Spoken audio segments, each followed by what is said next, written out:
Hello everyone, আসসালামু আলাইকুম। Welcome to my new video.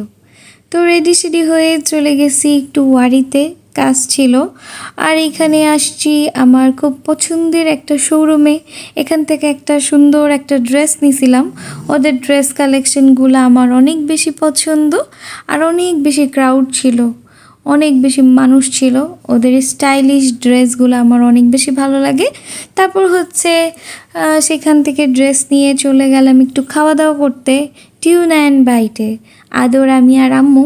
তো এখানে ওয়েট করছিলাম কখন শিল্পীরা আসবে, গান গাইবে এবং আমরা গান শুনবো আর খাবো। যেহেতু অনেক লেট করতেছিল, বোরিং হয়ে যাচ্ছিলাম, আর এখানে একটু ভিডিও করতেছিলাম। আর আমার কাছে কিন্তু টিউনা অ্যান্ড বাইট অনেক বেশি ভালো লাগে। ওদের খাবারের মানও মোটামুটি ঠিক আছে, আর পরিবেশটাও ভালো লাগে। আর এখানে কিন্তু আদর আমাকে ভিডিও করে দিচ্ছিল। আদর কিন্তু খুব সুন্দর করে ছবিও তুলতে পারে। আর এই তো অনেকক্ষণ যাবৎ ওয়েট করতেছি শিল্পীদের জন্য, কখন শিল্পীরা আসবে, গান গাইবে আর আমরা সেই গান শুনবো। যেহেতু শিল্পীরা আসতেছে না, সেহেতু আমিই বসে পড়ছি গান গাওয়ার জন্য। কিন্তু তারপরে হচ্ছে আমি ভাবলাম যে না, আসলে আমার গান গাওয়াটা ঠিক হবে না, শিল্পীরা ইতিমধ্যে চলে আসছে। তো আমি নেমে গেলাম।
এই তো গান শুনতে শুনতে খাবারও চলে আসছে, আর আমরা খাচ্ছিলাম আর গান শুনতেছিলাম।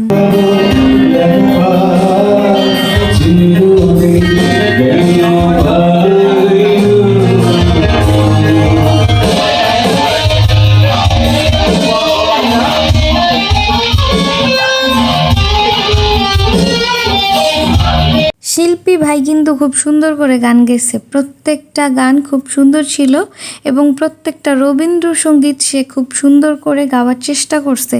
শিল্পী ভাইয়ের নাম জানি না যদিও। যাই হোক, গান টান শোনা শেষ, এখন বাসায় চলে যাচ্ছি। ভিডিওটি যদি ভালো লেগে থাকে একটা লাইক করেন, কমেন্ট করেন, শেয়ার করেন, আর পেজের ভিতর একটা ফলো দিয়ে দিয়েন। দেখতে দেখতে তন্নিয়াপুর শোরুম দেখতে দেখতে চলে যাচ্ছি। ভালো থাকেন সকলে, খোদা হাফেজ।